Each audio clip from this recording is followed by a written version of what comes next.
Everybody want to come see? Okay, so let's pick up a few things we didn't mention before. So this was a cerebral hemisphere, correct? The outermost part of the cerebrum is where we see these hills and valleys is called the cerebral cortex. It would be divided into 4 lobes if we had a whole brain. Name the 4 lobes. What would be up here towards the front? Frontal. And then we would have right here? Parietal. And over here by his temporal.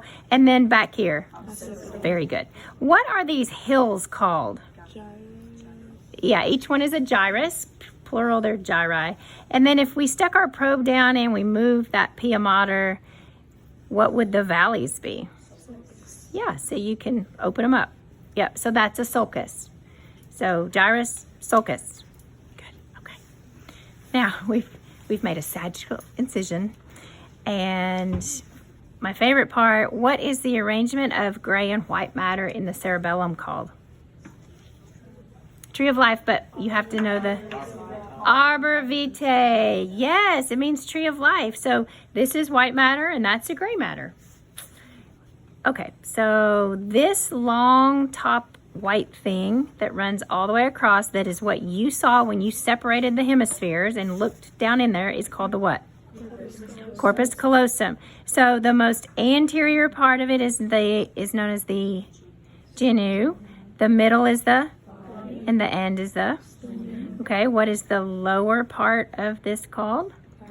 Fornix. What is this big space called? Lateral ventricle. If we still had a piece of tissue covering it, what would that piece of tissue be called?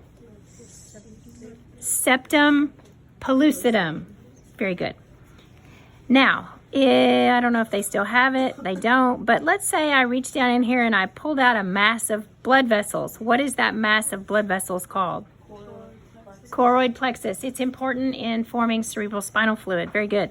So if we had some CSF, the fluid would drain from the lateral ventricle into the third ventricle. So I would say you guys need to label this in your lab manual because this was not labeled. This is the third ventricle. So it's right below the fornix, right above the thalamus. So how does CSF drain from lateral ventricle to third ventricle? What does it pass through? Cerebral aqueduct, yes, which is called the foramen of Monroe.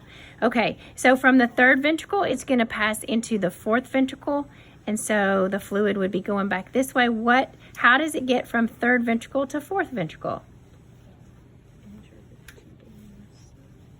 Interventricular foramen. Yes, between the ventricles, right? So third ventricle to fourth ventricle, interventricular foramen, a hole.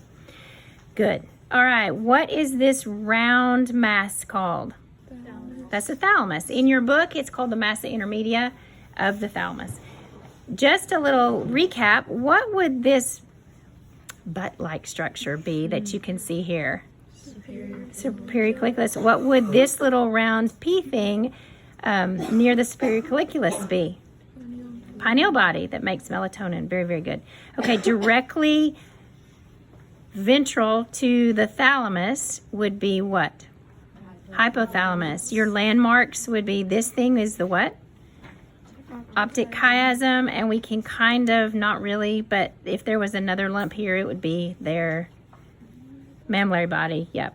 So that's where it would be. So the hypothalamus is going to be right between those. Have I missed anything? Anybody think of anything? I think that's it. Oh, this in the spinal cord, you can see this little darker area. It's a little tunnel that CSF leaves the brain and goes down into the spinal cord. What is that called? Central canal. Okay.